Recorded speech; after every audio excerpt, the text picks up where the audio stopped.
This is an advertisement by BetterHelp. January arrives with a sense of expectation and change. But real change is rarely loud or dramatic. It's noticing what no longer needs to be there. Thoughts you keep turning over even when they're not helping. And when you live with those long enough, they can start to feel normal until you pause and see them more clearly. That's where perspective helps. Not fixing yourself, just creating space to understand what's been weighing you down. Therapy can offer that space, a clearer view of your own patterns and what's worth holding on to. BetterHelp makes starting straightforward. You answer a few questions and they match you with a qualified therapist. If it doesn't feel right, you can switch at any time. Whether you're into New Year's resolutions or not, working to better yourself is something everyone should do. And you don't even need to bulldoze your life to do it. Simply use BetterHelp. BetterHelp makes it easy to get matched online with a qualified therapist. Sign up and get 10% off at betterhelp.com/restishistory. That's betterhelp.com/restishistory. This podcast is brought to you by Carvana. Car shopping shouldn't feel like preparing for a marathon of paperwork. That's why Carvana makes buying and financing your car easy. From start to finish, search thousands of vehicles with great prices. All online, all on your time. And when you're ready, your new car shows up right at your door. It doesn't get better than that. Buy your car the easy way. On Carvana. Delivery fees may apply.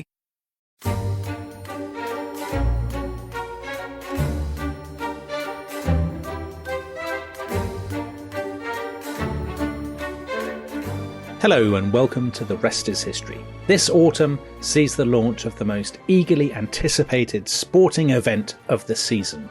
We've had the World Cup of British Prime Ministers, we've had the World Cup of Ancient Gods, the winners in those two contests, Clement Attlee, of course, and Athena, who beat Odin, as I recall, in the final of the World Cup of Gods. But this is probably the most anticipated World Cup tournament of all. It is, of course... Well, what is it, Tom Holland? Is it the World Cup of English Kings and Queens, or Kings and Queens of England, or what? It's the Kings and Queens of England. Now, this has been very controversial. Very controversial on Twitter. It's been very controversial among us as well, as you know, we are the administrators of the sport. You're Sepp Blatter. I'm Michel Platini. Yes, corruption is our middle name. But we should. I think we should say before we get into the minutiae of it.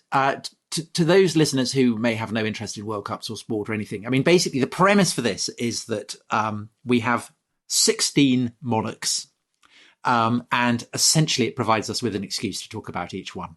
Yeah, and to talk about the job and kingship and all that sort of stuff. And so the question of who qualifies for this has been actually very, very interesting, because we're doing this with Tracy Borman, who has a new book out on the monarchy. And we've had some quite serious discussions about who should be eligible, who shouldn't be eligible. Yeah.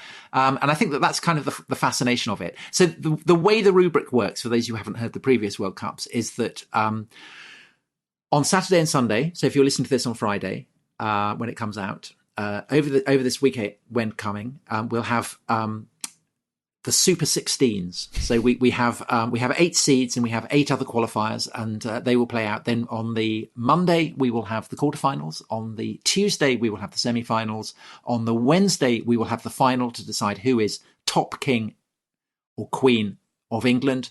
Yeah. And then the next week we will go over it. We'll go over the matches and we'll talk about each of the individual monarchs in detail. So we should, I think, just say who the seeds are, shouldn't we? Well, we'll talk about the seeds and the other qualifiers, and then we'll talk about who hasn't made it, because so we can get into this question of what is a king or queen of England. So the seeds, number 1 seed, Tracy Borman's favourite monarch, Elizabeth I, the Virgin Queen.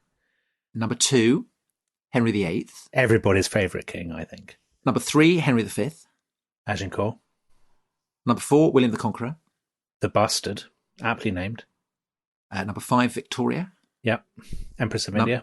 Number 6, Edward III. Chivalry. Number 7, I think a controversial one here. I certainly didn't nominate him, but I was outvoted. Charles II. The Merry Monarch. Oh, but he's one of the most obviously recognisable monarchs in English history. And number 8, our current monarch, Elizabeth II. See, I wouldn't have seeded the current queen, actually. I think she's very good at being a queen, though. Well, I suppose she's good at being a modern queen. Anyway, Yes. we'll talk about this. Anyway, all to be discussed. And then the other qualifiers, Edward I, Henry II, Richard I, George V, Henry VII, Canute, and then two controversial ones, Athelstan and Cromwell. Yeah, Oliver Cromwell, not Richard. I don't think that Athelstan in himself is a controversial entrant. So who is Athelstan, Tom, for those who don't know? Well, Athelstan is a subject of a Penguin monarch's biography. Yeah, very good book. By a top historian, namely me. So Penguin they've done all the kings and queens of England. And I did the first one. And Athelstan is the first in the list because Athelstan, conventionally understood, is the first king of England. So that's why the issue of whether this is English kings or queens or whether it's kings of England matter. Because if it's an English king, then, of course, Alfred the Great would qualify. Yeah. And Offa would qualify. Yes, so Athelstan and Alfred, Tom. So why doesn't Alfred qualify? Because I thought he should be there. Michael Wood, the definitive kind of popular chronicler of the Anglo-Saxons, the man who brought the Anglo-Saxons to the masses in the 1980s and afterwards on TV, and has written some wonderful books on Alfred and the Anglo-Saxons. He said, why isn't Alfred there? How do you plead? Well, Alfred is obviously an English king. I'd say obviously it's not actually obvious because nothing about this period is obvious. Because English identity is kind of being created from a multitude of different Anglo-Saxon kingdoms. And those kingdoms, as the name Anglo-Saxon implies, can either be Anglian, which is the basis for the future word English, or Saxon, as in Wessex, the kingdom of which Alfred is a king. As in Sassenachs. Sassenachs. So Alfred, on that basis, I guess you could say he's an English king, but he's not a king of England.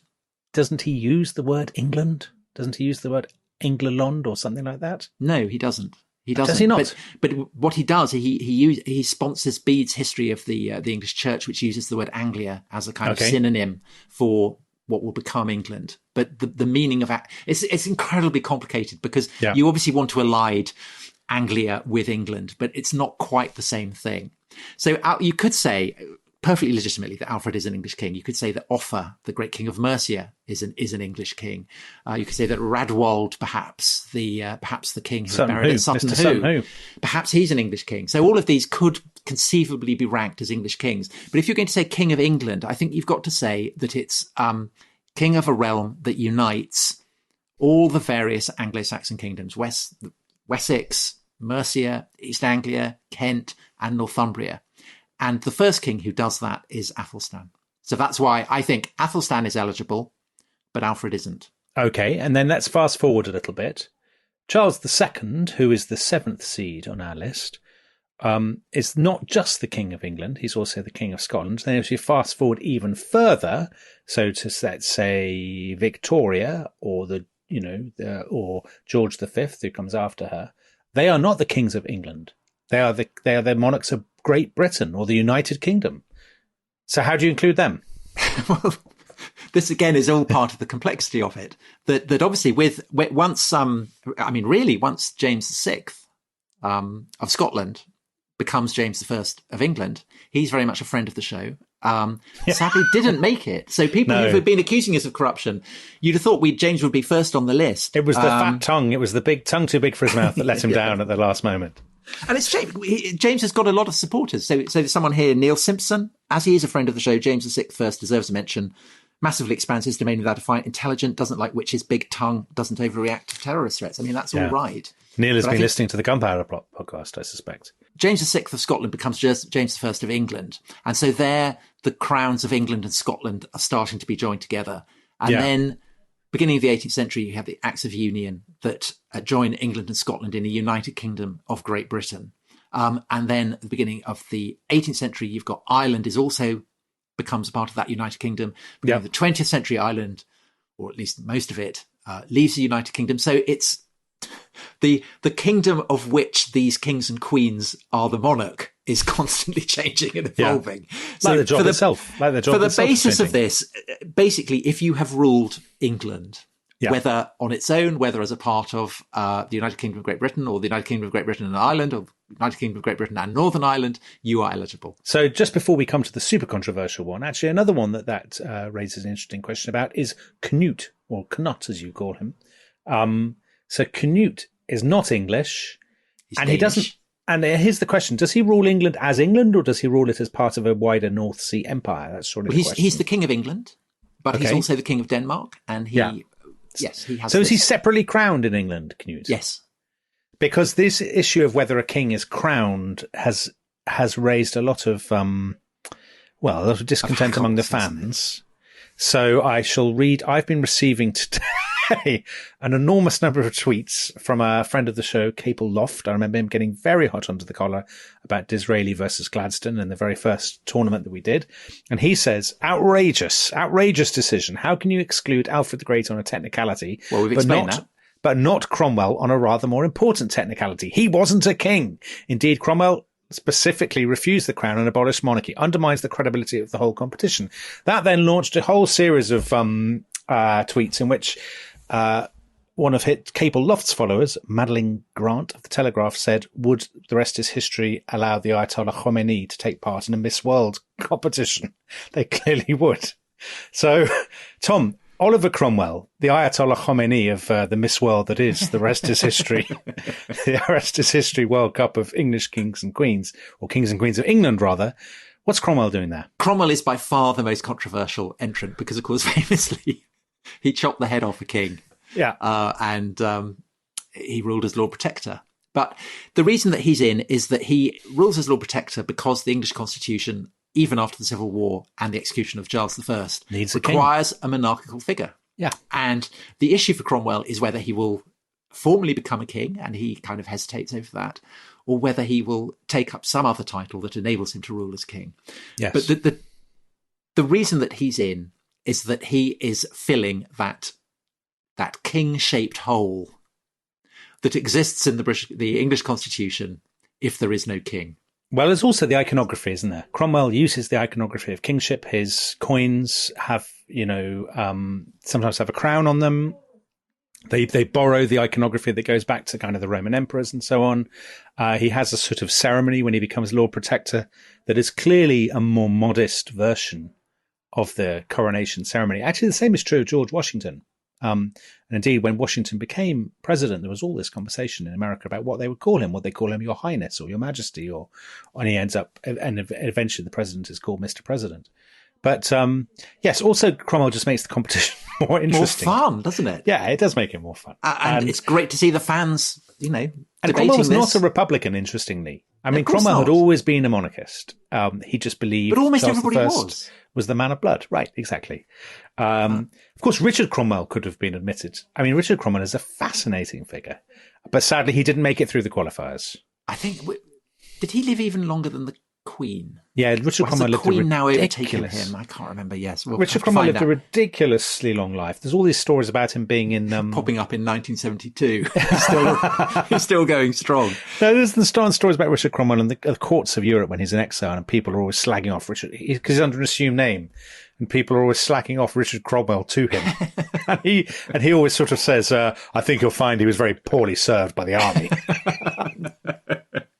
Well, I think that we should, before we embark on all the excitement and thrills of the World Cup, we should just mention perhaps some of those who didn't make it. So we've mentioned James I. We've mentioned Richard Cromwell. We have Frank Roberts. I'd go for the rank outside of George IV because he rebuilt more or less the whole of central London while the Philistines won. George IV would never have won a competition. He was by common his consent great breakfast. An absolutely terrible king. I mean, hated by the public. Terrible to his wife. Terrible to his wife. Ate huge breakfasts. Ridiculously fat and drunken. Fantasised that he'd fought at the Battle of Waterloo. Yeah, he wasn't going to win. And who else? Simon Sharma. So we've had Michael Wood. Simon Sharma was never king of England. So Michael Wood has his contribution on Athelstan, who clearly he thinks should win, the great innovator of the English state. England's forgotten presiding genius, not by us. Yeah. But Simon Sharma, I'm rooting for George II. George II? But George II hasn't qualified. But George II led the last, he was the last English king, wasn't he? Or British king to lead a cavalry charge. And didn't he stand up to Handel? Did he? I mean, not stand up to Handel, stop him doing things, but stood up to show his respect. I did not know. Maybe I got that wrong. George II, I'm not sure about George II. I suppose he was, I mean, you could argue George I was a crucially important king, coming over from Hanover. And then we've got Izzy Lawrence, presenter with me on Radio 4 History series, and presenter of a very good podcast on dinosaurs, Terrible Lizards. And she says, King Edward VIII, because the evil arse nearly ended monarchy for good in this country. So Charles I for the same reason. She's not a monarchist. She's not. Capital Loft wouldn't like that, would he? No, he wouldn't. I think that's... King Edward VIII was a terrible man. Absolutely. If you ever read eyewitness sort of accounts of Edward VIII, from the people who knew him, they say what a spoiled, utterly entitled, spoiled brat he was. But that's why Izzy's reaching for him. Well, okay. Well, and then interestingly, one other aspect of fan interaction, of course, is that there are people beyond the borders of England who may well have slightly different perspectives on the English, the monarchs of England. So Cromwell would be an obvious example. So there's been a bit of Irish blowback on his inclusion in the World Cup, unsurprisingly, and quite a lot of fan comments from Wales and Scotland on the presence of Edward I. So Edward I completed the English conquest of Wales and obviously hammered the Scots. But this interesting comment from the great Coppite, as a Scot, I should be out for Edward's blood, but to be fair, a number of Scots nobles licked his boots, had lands in England and followed him. The place was in chaos, the line of kings dead, brackets, don't ride a horse in the dark after a party, the house of Balliol ancient, Edward called him in. So there's a bit of unexpected Scottish support for Edward. I had a tweet from a fellow called Martin Jones, who's a professor at, I think it's at Swansea or Cardiff, great historian of Wales, and he was very down on Edward I. So, well, I think that's understandable. Yes, I suppose it is. I mean, we shall see how Edward I gets on. But I think also what is interesting is that we haven't exactly established the parameters of what it is that makes a great king or queen. Makes you likely to, yes. So are you voting for celebrity, for achievement, for charisma, for fame, for solidity, for length of reign, for dash? I mean, all up for grabs. Well, here's a question, Tom. We'll obviously come to this when we do our big roundup of the tournament. But just off the top of your head, do you think the job has any continuity we go from Athelstan to Elizabeth II. Is there any continuity in the role that you can see from the days of Athelstan to 21st century?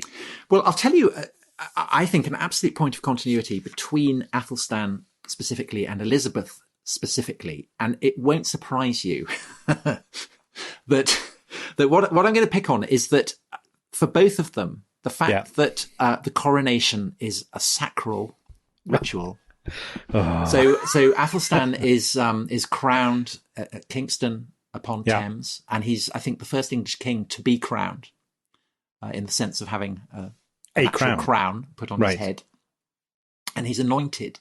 And this process of anointment, it's a Christian ritual that Athelstan takes incredibly, incredibly seriously. He's a very, very devout king, and he sees everything that he does through that prism. And I think that that Elizabeth II does as well. And I think that sense of the monarch as the kind of the key figure in a Christian realm is something that has run throughout the entire span of its existence. And obviously, as the hold of Christianity on Britain fades, and Britain is now a multicultural society, I think that has radically reconfigured the role of the monarchy. And it may well be that it will take, Charles III or William V before we properly understand perhaps just how much strain the institution is going to come under, because that traditional understanding of its role. But do you think most ordinary people have? I don't think they have a sense of the Queen as chosen by God, do they? No, I don't think they do anymore. I think she does. But do you think they ever did? Do you think they did? Yes, I do. Not in our lifetime or the lifetime of our parents, surely, or our grandparents even. No, it's the 50s, I think, was the last conceivable time where that kind of rich, because the coronation was famously shown on television, but the actual anointing was not, because that was felt to be too holy a ritual. I can't imagine that happening now. So I think that is something that has radically changed over the course of this current Queen's life. And I think the fact that we haven't really kind of noticed that is one of the reasons why she deserves to be listed among the seeds. See, I think what will be interesting, Tom, before we go, in the second half, we're going to go through the matches, aren't we? And just pick out some of the interesting ones. But I think what will be interesting, to nod back to our epic Alexander the Great podcast, is whether martial virtue is rewarded.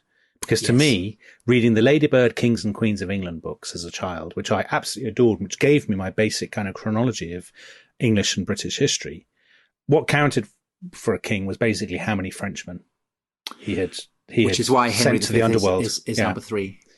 Absolutely, because Henry V is the ultimate hero king, isn't he? Well, we'll come to this after the break, maybe. I think we should perhaps take a break, and we should come back and we should look at the group matches and try and tease out some pointers for anybody who wants to put a little wager on the outcome.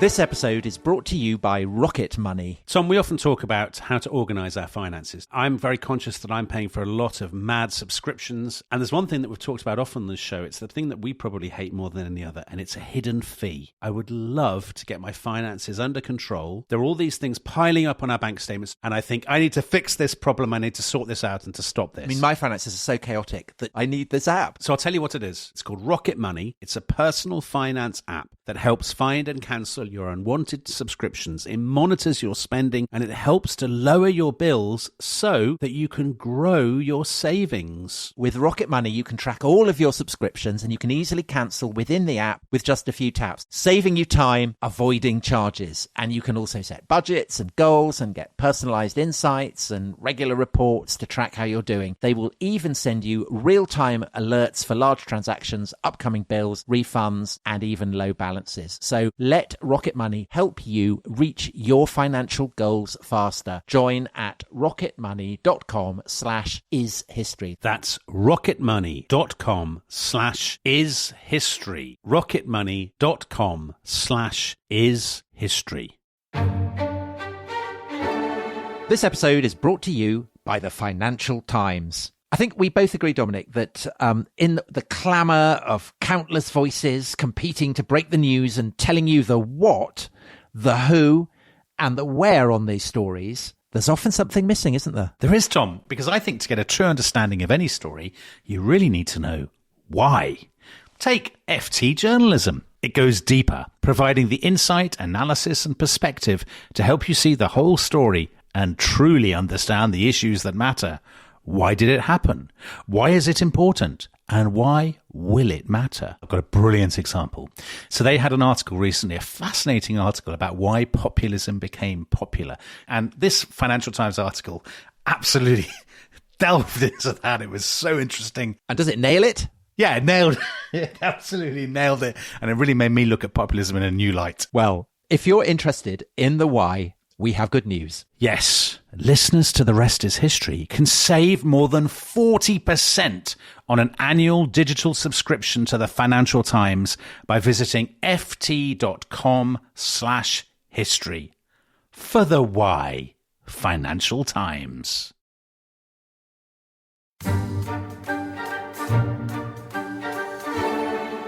Not all the waters in the rough rude sea can wash the balm off an anointed king. Shakespeare's lines in Richard II. Richard II, of course, did not qualify because he was an absolute loser. That's a bit harsh. He was. He was a terrible king.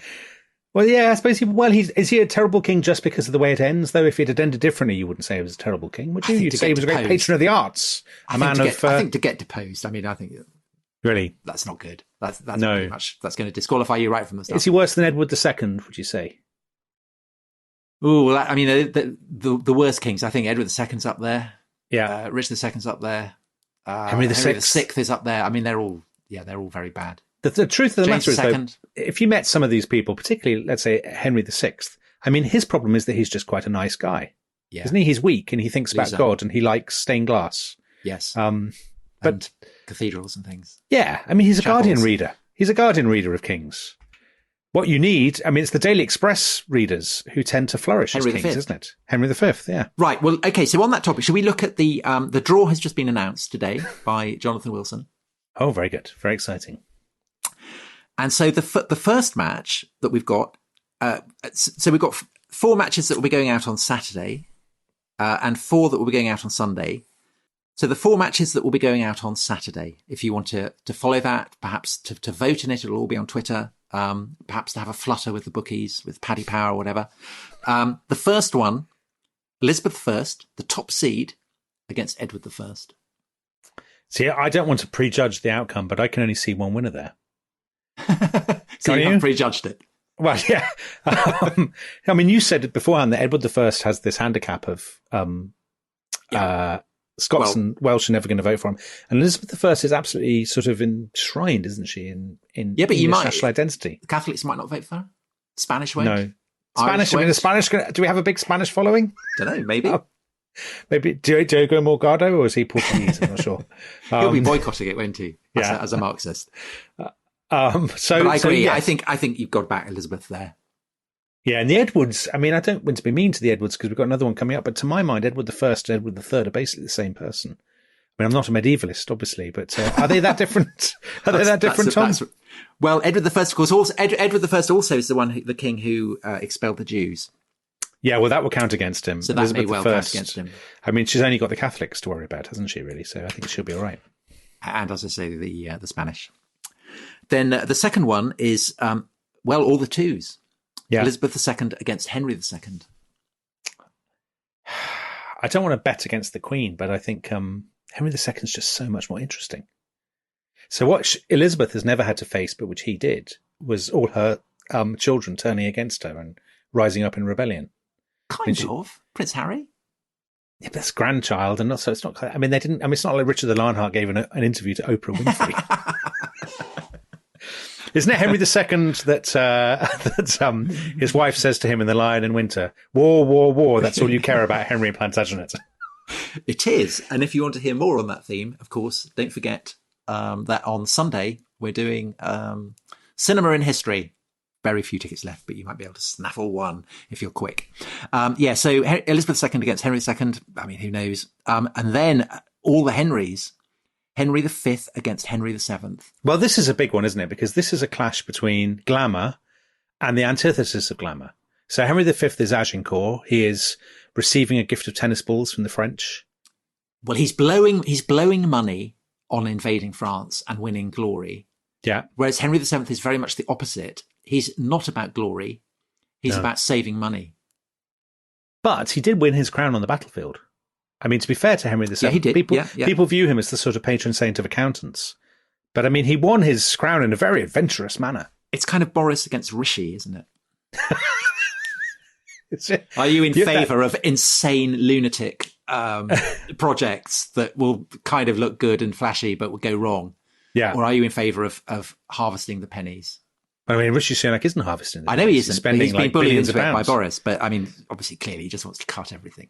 I think you have a long-standing animus against Henry V, don't you? I know this. I've known this for some time. What is it? What is it based on? I just think he's a show pony. Just because he died. If he hadn't died, you wouldn't think that. He'd been king of France and England. No, the French would never have accepted him. It was never going to work. Anyway, listen, we mustn't talk about this. We've got to save it for the final. But yeah, I'm backing Henry VII on that one. And then the last one, this is the last match that we played on Saturday, is William I against Knut. So now that is tasty. That's a great pairing because of course both. It's like when the World Cup is happening and it's kind of Belgium against Argentina or something. You think, that could be quite a good match. They're both conquerors of England. Knut conquers England. They're both conquerors. William conquers England. They're both 11th century. They've both got Viking heritage. Obviously, Canute very obviously. William more indirectly. They're both kind of quite. I mean, is Canute cruel? Is he a cruel man? No. Is he a hard man? I mean, William is very cruel and hard, isn't he? Well, Canute imposed a 100% tax rate 1 year in England. That's harsh. Kind of Dennis Healy-esque. Dennis Healy, yeah. So I reckon that's an interesting match. I reckon William is. I mean, he's seeded. I think he'll probably win that. But William will surely suffer from people who will not his funeral count against him? What, Didn't his body burst and all his entrails fell out and the stench made people run away? Well, also he did conquer England and I mean, Northerners will. He behaved disgracefully. I think I will be absolutely upfront about it. I really want Canute to knock him out. I'd much rather be part of a sort of North Sea empire than a union with the French, personally. Okay, I'm all about Scandinavia. I really want Canute to win that. That may be a point on which Capel, Loft, and you agree. Good. So we'll see. Right. So that's the first group. Then the next set of Super 16 matches will be played on the Sunday. Yeah.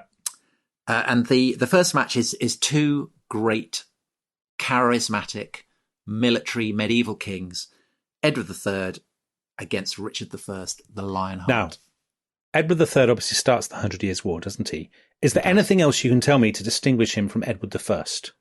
Yes, he didn't expel the Jews, and he was king during the Black Death. Okay. Did he not? Is he a chivalry man? Big round table? Yes. Is that him? Order of the Garter. Yeah. Honey, your garter's fallen off. So he's from Mr. Chivalry. And Richard I, now to me, I would say Richard I faces a slightly uphill battle, because one thing that everybody knows about him is he barely ever set foot in England and just wanted money to go on the Crusades. No, but what people also know about him is that he was a huge lion who turned up and sorted out Sir Hiss. Yes.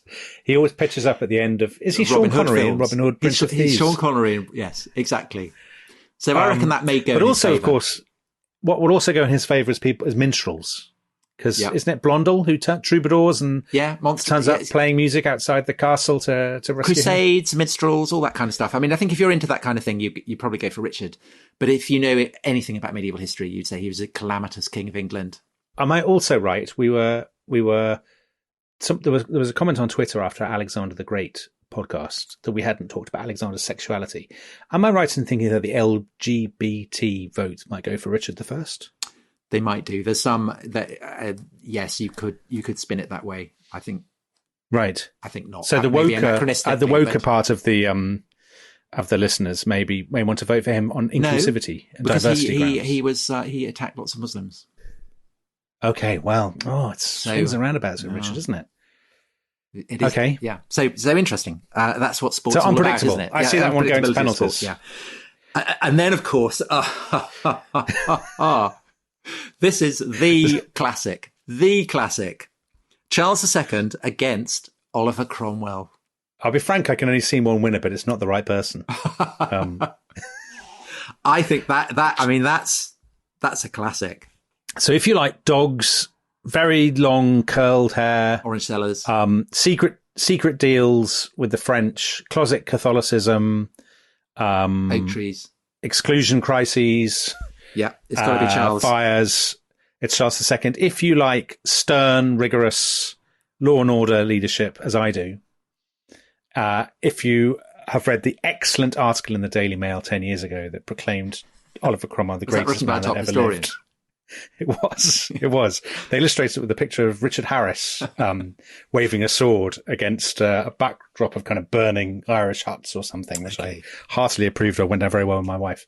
I mean, I'd love to see Oliver get through that round, but I think it's all the odds are against him, to be honest with you. Yeah, but that's the fascination.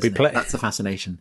Then the penultimate one. And actually, the funny thing about that, Tom, funny thing about that is a lot of people said during Charles II's reign, he's not as good as Oliver. Yeah, the Dutch people ambassador actually would say this. The Dutch ambassador said it to his face. Oliver was much, yes. And actually, secretly, he ended up pursuing a lot of the same policies that Oliver Cromwell. So maybe the Dutch will swing in behind Charles II. I mean, they haven't got William III. No. The Dutch, no. Why didn't William make it? We didn't nominate him. None of us nominated him. No, strange. Well, anyway, I'd have thought, as a Dutchman yourself, at least nominally, you might have gone for him, but evidently not. No, but I'm going for Cromwell. And then Victoria against Athelstan. Well, that's a clash of styles. Isn't it? I mean, obviously, I want Athelstan to win. I think he probably will win. I don't know. I mean, Victoria's got a lot of brand recognition. She has, but as what, though? As a sort of widow? As a grumpy... Well, no, because she's been reinvented, hasn't she? As a kind of sassy, sexy... Has she? kind of babe. Oh, by Jenna Coleman. Yes, you're right. She's Jenna Coleman. I think the one thing that she's got that nobody else in this competition so far has got is that she was also Empress of India. Yeah. And 20 years ago, that might have been enough to see her through, but now people might hold that against her. They might do. So I mean, I'm guessing that Satnam Sanghera will be rooting for Athelstan in this one. Perhaps. Yeah. I think the woke elements of Twitter, again, will be very much Team Athelstan on this. I'd like to think so. I'm certainly rooting for Athelstan. And then the last one is Henry VIII against George V. Probably our most interesting king against by far our most boring. Why? I mean, George V. I mean, honestly, you and Tracy both very keen on George V. George V is a tremendous fellow. I like George V a lot. He might be a tremendous fellow, but he's incredible. I think he had a tattoo. There's that famous footnote. H.A.P. Taylor's History of England Between the Wars, where he has just a little footnote where with each character, and he gives their dates and stuff, and it says George V born this, died this, creased his trousers at the sides rather than front and back. And he's a stamp collector, wasn't he? It's the other thing. He was a great stamp collector. I mean, one of the world's all-time great stamp collectors. Something he had in common with Franklin Roosevelt. But also, he didn't chop off the heads of his wives. No, he didn't. So Henry VIII is an interesting one because he's the second seed. And that really is brand recognition. And he's also probably, would you say, the most consequential monarch? Yeah. He's got to be up there, hasn't he? I mean, I'd say he's the most famous as well. The most famous, the most consequential. And the most famous. So the first British film ever to win the Best Picture Oscar was The Private Life of Henry VIII with Charles Laughton, I think. Or Laughton himself won the Oscar. This is the kind of quality that you'll be getting at the Odeon Leicester Square. Yeah, on Sunday. And I think Henry VIII in America and around the world, I mean, people who don't know the other Henrys have this image of this enormous man eating chicken legs and marrying and beheading wives and breaking with Rome for purely self-interested reasons. So maybe the Americans will get behind him. Well, I like George V, but there's part of me that quite. But the Americans are never going to get behind George V. No. I don't. I think you're probably right. And certainly unless they muddle him with George VI, as in the King's Speech. Yes, those aren't really grounds for. So if I was George V's coach, that's a strategy that I would recommend. So if you were the Sam Musabini of the Chariots of Fire, a professional coach, people would sneer you. So Tom, if you were to just looking at this now, who do you think the final four will be? I think Elizabeth I, Henry V, Henry VIII, and I'm hoping Athelstan. I think Charles II will go far. I think he'll be knocked out by Cromwell. Do you? I don't. I think he'll win. I don't think he'll win the competition, but I think he'll beat Cromwell. I think the Merry Monarch thing people like are kind of dissipated. Yeah, maybe. Yeah, I think it's interesting, isn't it, how certain monarchs just become absolutely enshrined in the national imagination. And the ones you've named, Elizabeth I, Henry VIII, Henry V, I don't think Athelstan, frankly. Well, Richard I. I mean, Richard I is only famous because of the Crusades and being Robin captured. Hood. And Robin Hood, yeah.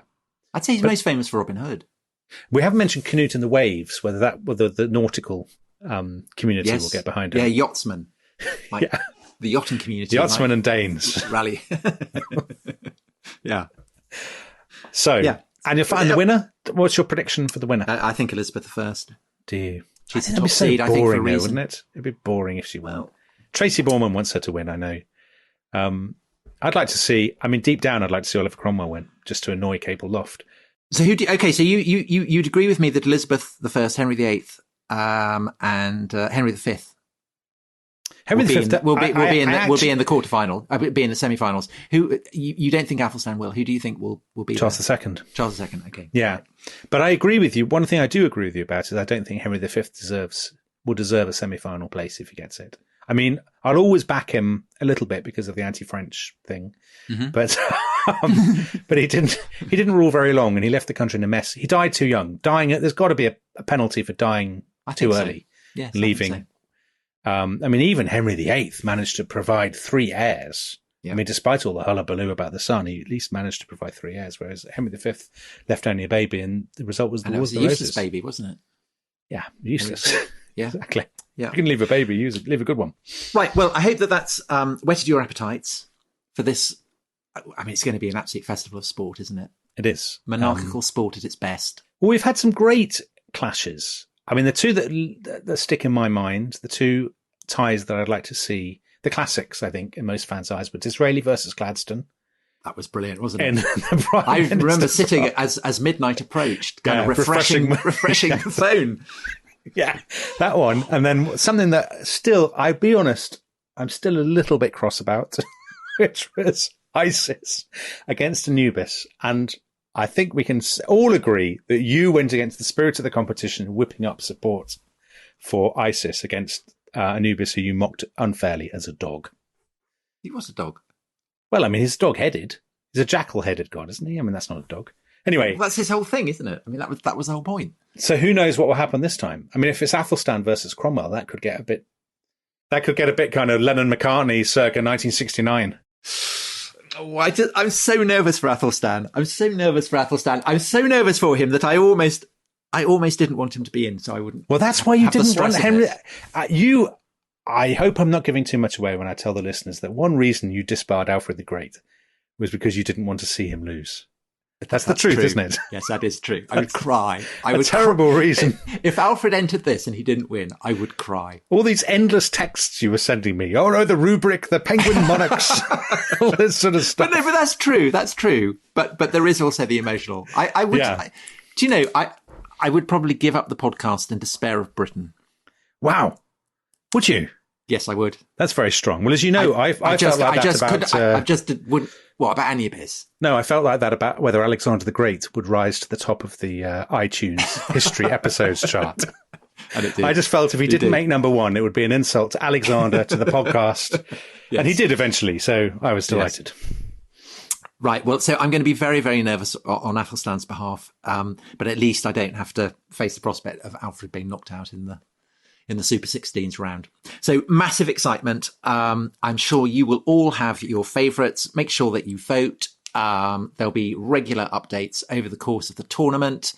We've got Tracy Borman, as we said, providing her a brilliant analysis. If you want to go through and see what she has to say about each of the contenders, there's a thread that I've posted on it in Twitter. I think the hashtag is Kings and Queens World Cup, Kings and Queens World Cup, and her book, Crown and Sceptre, A New History of the British Monarchy from William the Conqueror to Elizabeth II. We will also have in-depth analysis from top sports journalist Jonathan Wilson, who will be who's done the draw for us and all kinds of things like that. So enjoy the World Cup of Kings and Queens, and we will rejoin Dominic when we know the results and go over the matches and go into more detail about each of these 16 contenders. May the best king or queen win. Or Lord Protector. Bye-bye.